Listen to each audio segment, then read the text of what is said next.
مسیح میں آپ سب کی سلامتی ہو، خداوند آپ سب کے ساتھ ہو، خداوند کا ہاتھ آپ سب پر بڑھا رہے۔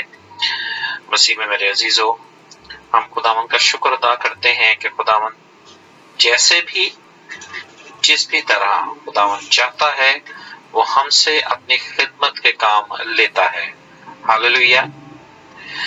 آج ہم ایک تھاٹ میں آپ کے ساتھ شیئر کروں گا تاکہ ہم ایمان میں مضبوط سے مضبوط تر ہوتے چلے جائیں۔ ہاللویا۔ مسیح میں میرے عزیزو، ہم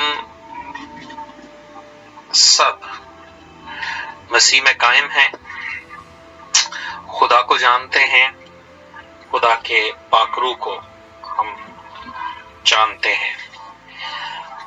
کیا ایسی وجہ ہے جو ہم بحال نہیں ہو پا رہے، ہم مضبوط نہیں ہو پا رہے، ہم قائم نہیں ہو پا رہے؟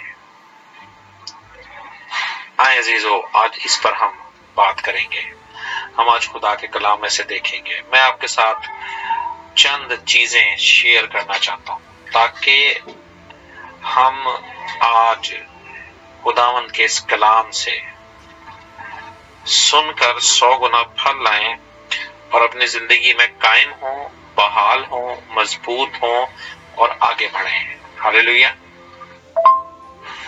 میرے عزیزو، ہم دعائیں بھی کرتے ہیں، ہم خدا کے کلام کو بھی جانتے ہیں، ہم خدا کی تابعداری میں بھی رہنا چاہتے ہیں اور رہتے ہیں۔ ہم یسوع کے پاک لہو میں محفوظ رہتے ہیں، ہم پاک روح کی ہدایت پر بھی چلتے ہیں، مگر شاید ہم کہیں نہ کہیں کچھ چھوٹا سا بھول چوک کر رہے ہیں۔ میں غلطی نہیں کہوں گا، میں اس کو بھول چوک کہوں گا کہ یا ہم اس چیز کو سمجھ نہیں پا رہے کہ ہم سب دعائیں کر بیٹھے ہیں، ہم سب کلام پڑھ بیٹھے ہیں، ہم سب روزے رکھ بیٹھے ہیں، مگر ہم اپنی زندگی میں خوشحال نہیں ہو رہے۔ اب آج میں آپ کو اس خوشحالی کا راستہ بتاتا ہوں اور کلام مقدس میں سے آپ کو چند ایک ایگزامپلز بھی دوں گا۔ ہاللویا۔ مسیح میں میرے عزیزو، ہم میں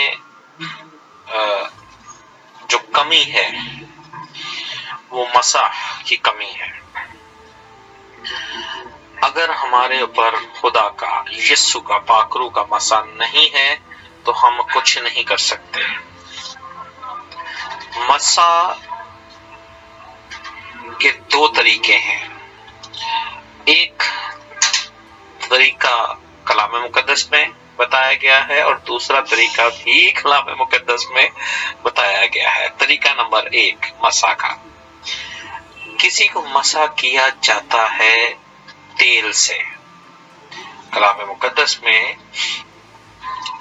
سیموئل نبی چنا گیا کہ وہ جا کر داؤد کو مسح کریں اور تیل سے لکھا ہوا ہے۔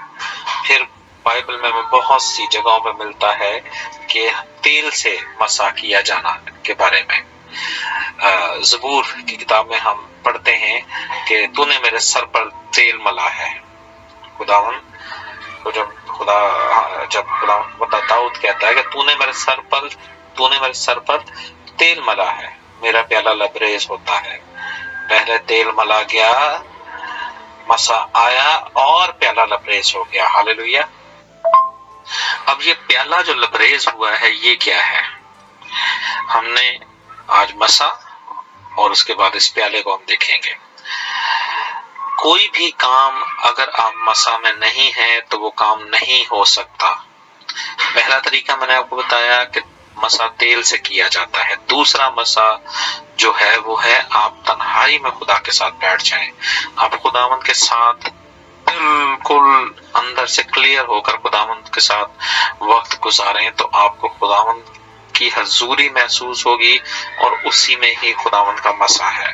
اب آپ کو دو چیزیں میں نے یہاں پر کلیئر کر دی کہ پہلی چیز خداوند نے حکم دیا ہے کہ تیل سے مسح کیا جائے، دوسری چیز کہ جب آپ خدا کے ساتھ بالکل حضوری میں بیٹھتے ہیں تو خداوند سے مسا مانگیں، یسوع سے مسا مانگیں، پاک روح سے مسا مانگیں۔ جب آپ مسا میں آ جائیں گے، انوائنٹنگ میں آ جائیں گے، اس وقت آپ اس انوائنٹنگ میں رہ کر جو کچھ مانگیں گے وہ ہو جائے گا یسوع کے نام میں۔ میرے عزیزو، اب میں آپ کو چند ایک ایگزامپلز دیتا ہوں مسا کی، کہ مسا کیسے ہوتا ہے اور کیا ہوتا ہے۔ داؤد پر خداوند کا مسا تھا تو داؤد نے جاتی جولیت کو مٹی کا ڈھیر کر دیا۔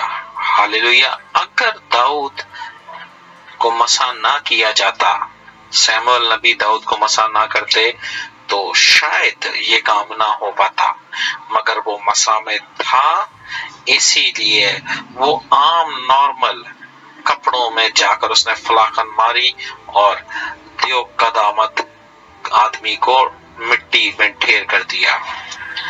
میرے عزیزو،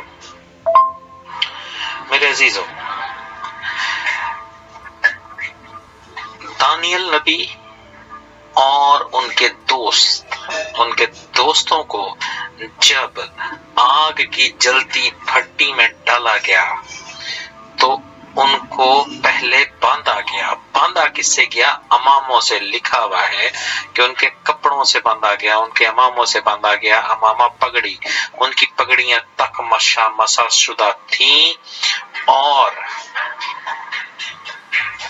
وہ مسا میں تھے تو انہوں نے دلیری کی، وہ مسا میں تھے، انہوں نے دلیری کی، انکار کیا اس بت کے آگے جھکنے کا کہ ہم صرف زندہ خدا کو ہی سجدہ کریں گے، ہم تیری مورتی کے آگے نہیں جھکتے۔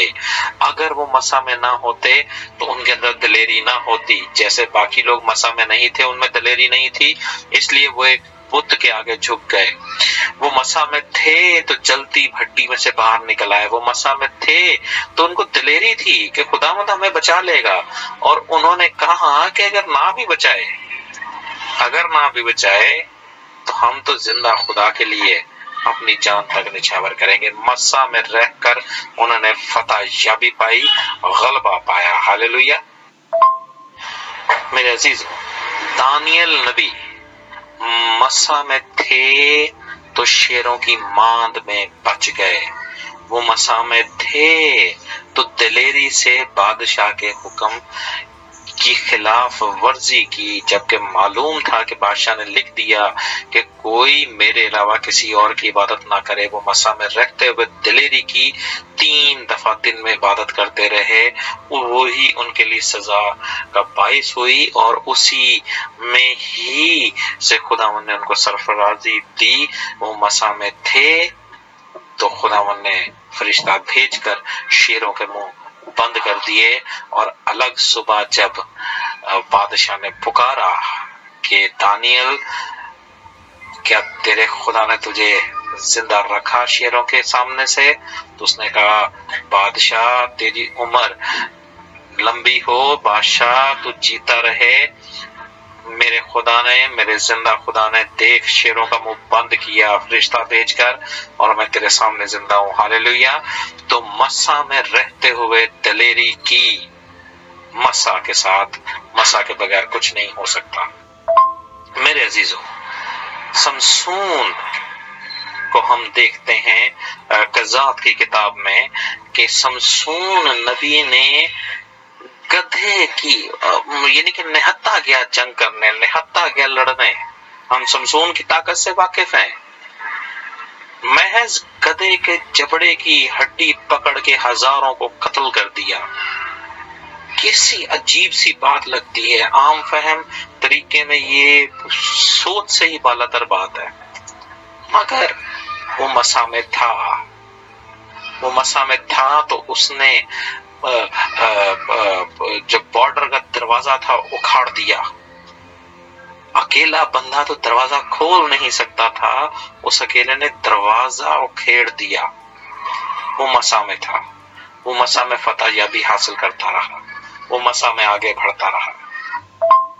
میرے عزیزوں، آج کی اس تھاٹ کے ساتھ کہ ہمیں کچھ بھی کام کرنا ہے، میں آپ کو بتاؤں، آپ قرضے میں ہیں، آپ پھنسے میں ہیں، آپ کسی کام کے غلبے میں ہیں، آپ کہیں پر سٹک ہو گئے ہیں، آپ بیماری میں ہیں، آپ تنگی میں ہیں، آپ جاب کی پریشانی میں ہیں، whatever problem you have right now, you just rebuke that problem in the name of Jesus, but you should be in anointing in the name of Jesus.